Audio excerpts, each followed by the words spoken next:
AP assembly శాసన మండలి మొత్తం డీఎస్సీ చుట్టే తిరుగుతుంది. డీఎస్సీపై చర్చకు అవకాశం ఇవ్వాలంటూ మండలిలో వైసీపీ సభ్యులు నిరసనకు దిగారు.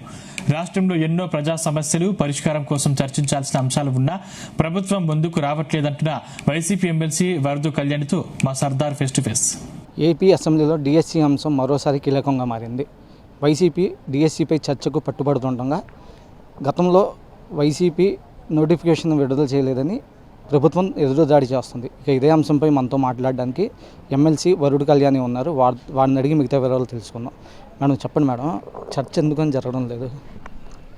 డిఎస్సిలో అక్రమాలు జరిగాయి కాబట్టి ఈ కూటమి ప్రభుత్వం డిఎస్సి నిర్వహణలో పూర్తిగా వైఫల్యం చెందింది కాబట్టి ఇప్పుడు వాళ్ళు చర్చికి భయపడి పారిపోతూ ఉండే పరిస్థితి. నిన్నటి నుంచి కూడా అడుగుతున్నాం, ఎందుకు మీరు చర్చికి అంగీకరించట్లేదు అని నేను అడుగుతూ ఉన్నాను. అక్కడ ప్రతిపక్షం లేదు అసెంబ్లీలో, అక్కడ మీరు మాట్లాడతారు. ప్రతిపక్షం ఉంది ఇక్కడ కౌన్సిల్లో, మీరు ఎందుకు మాట్లాడట్లేదు అంటే భయపడిపోతూ ఉన్నారు, పారిపోతూ ఉన్నారు అనే విషయం స్పష్టమవుతూ ఉంది. అలాగే ఉద్యోగాల గురించి మీరు అంటూ ఉన్నారు. అసలు టీచర్ ఉద్యోగాలు మీకంటే ఎక్కువ జగన్మోహన్ రెడ్డి గారు ఇవ్వడం జరిగింది. 2024లో తీసుకుంటే 6100 టీచర్ పోస్టులు భర్తీ చేయడానికి నోటిఫికేషన్ కూడా ఇవ్వడం జరిగింది. కానీ గవర్నమెంట్ రాకపోవడం వలన మళ్ళీ ఈ కూటమి గవర్నమెంట్ అధికారంలోకి వచ్చాక దాన్ని క్యాన్సిల్ చేసేసి ఇప్పుడు 1600 మెగా డిఎస్సి అని చెప్తూ ఒక దగా డిఎస్సిని ఏర్పాటు చేసిన పరిస్థితి అందరూ చూస్తూ ఉన్నారు. కాబట్టి ఇవన్నీ క్యాల్కులేట్ చేస్తే మీకంటే ఎక్కువ టీచర్ పోస్టులు జగనన్న తన 5 ఏళ్ల పాలనలో ఈ రాష్ట్రంలో ఉన్న నిరుద్యోగులకు ఇవ్వడం జరిగింది. అలాగే పచ్చి అబద్ధాలు లోకేష్ గారు అవ్వచ్చు, చంద్రబాబు నాయుడు గారు అవ్వచ్చు నిన్న అసెంబ్లీలో మాట్లాడి ప్రజలు మభ్య పెట్టడానికి ట్రై చేశారు. లోకేష్ గారి మాటలు బట్టి డిఎస్సిలో అక్రమాలు జరిగాయని స్పష్టమైంది. అసలు టీచర్ ఉద్యోగాలకి ఎగ్జామ్ రాయకుండా పెట్టడం అనేది ఎక్కడైనా ఉందా? అసలు అది కూడా ఎస్జిటి టీజీటీ పోస్టులు అంటే వాళ్ళకి విద్య చెప్పే టీచర్ ఉద్యోగాలు స్పోర్ట్స్ కోటాలో ఇస్తారంట. మరి వాళ్ళకి ఎగ్జామ్ పెట్టకపోతే వాళ్ళు ఏ విధంగా పిల్లలకి చదువు చెప్తారు?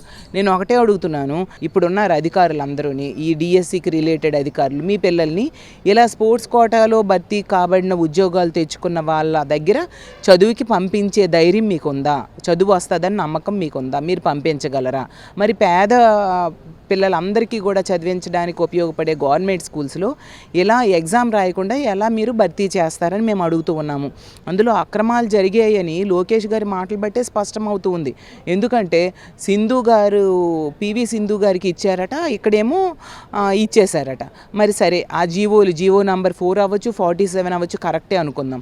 కరెక్ట్ అయితే ఈ డిఎస్సి అయిపోయిన వెంటనే మళ్ళీ ఎందుకు దాన్ని మార్చి 56 జీవో 23 జీవో ఇచ్చారు? అంటే ఇది కరెక్ట్ జీవోలు కాదనే కదా అర్థం. ఎక్కడైనా ఎస్సీఆర్టీ కన్వీనరు అలాగే డిఎస్సి కన్వీనరు వేరు వాళ్ళు ఉంటారు, కానీ ఒక్కరికే ఇస్తారా? దానికి లోకేష్ గారు చెప్తూ ఉన్నారు సమయం తొందరగా అవుతుంది అనేసి. ఎప్పుడైనా 2 పనులు ఒకరికి ఇస్తే తొందరగా అవుతుందా? 2 పనులు ఇద్దరికి ఇస్తే తొందరగా అవుతుందా? అది మినిమం ఎవరికైనా తెలిసిన జ్ఞానం. అది కూడా తెలియకుండా, అంటే తెలిసి తెలియనట్టుగా యాక్ట్ చేస్తూ మాట్లాడుతుంటే ఇంకేమంటాం?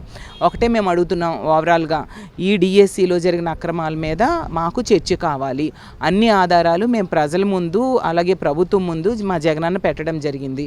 ఇప్పుడు కౌన్సిల్లో మీరు అవకాశం ఇస్తే ప్రభుత్వం ముందు మేము పెడతాం. కాబట్టి మీరు చర్చకి సిద్ధమా అని మేము అడుగుతున్నాం. చర్చకి రండి. ఎందుకు ఇలా పారిపోతూ ఉన్నారు? మీరు అక్రమాలు చేశారు, ఇది సమంజసం కాదు. 3 లక్షల మంది ఎగ్జామ్ రాసిన అభ్యర్థుల తాలూకా భవిష్యత్తు తారుమారైపోయేట్టుగా మీరు ఈ అక్రమాలు చేయడం జరిగింది. దీన్ని మేము తీవ్రంగా ఖండిస్తూ ఉన్నాం. ఎప్పటికైనా చర్చకి సిద్ధం కావాలని మేము ప్రభుత్వాన్ని కోరుతూ ఉన్నాం.